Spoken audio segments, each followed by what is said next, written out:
Fighting White Squirrels of Brevard, North Carolina, and they're part of a movement that's come to town. And it started with a little festival here in Brevard, and they did monarch butterflies, and there's two of them that were let loose at this little festival that they were trying to start, and one of the two monarchs fell to the ground dead.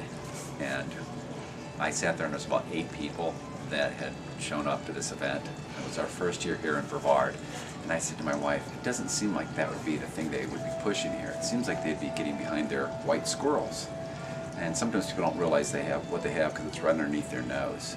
And so there's a white squirrel shop right in the corner. Perhaps you can take a photo of that before you leave. There's a white squirrel shop, and there was a sanctuary. The city limits have been considered a sanctuary for white squirrels. They had been brought up by somebody in the 1950s and just had become about 25% of Brevard's squirrel population. So I started asking around. I said, who would I need to get with to promote a white squirrel festival versus doing something like a monarch festival, which the monarchs fly 10,000 miles through North America into Canada down to Mexico.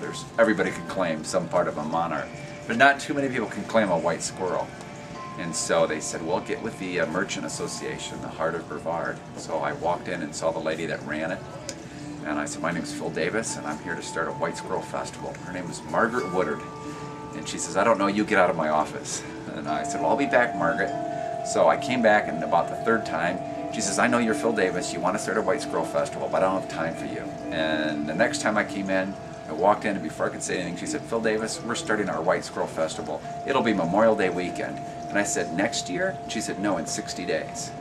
So in 60 days, we had to scramble and create the first White Squirrel Festival in Brevard, North Carolina.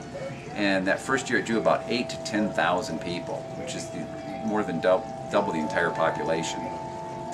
We were mentioned on Jay Leno, we got picked up nationwide, and that event now has just continued to grow and grow. It's now the #1 economic event in all of the county.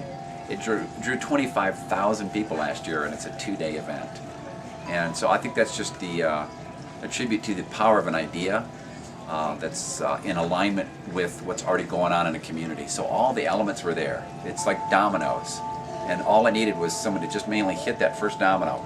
And the rest of the pieces, the White Squirrel Shop, the white squirrels, the sanctuary, everything that had been done that was already in place just began to fall like this, like dominoes. And the town really rallied around it. And now they can't imagine a Memorial Day weekend without the White Squirrel Festival. The college now we're trying to get to go with the Fighting White Squirrels and tie the whole thing together, so we'll see how that goes.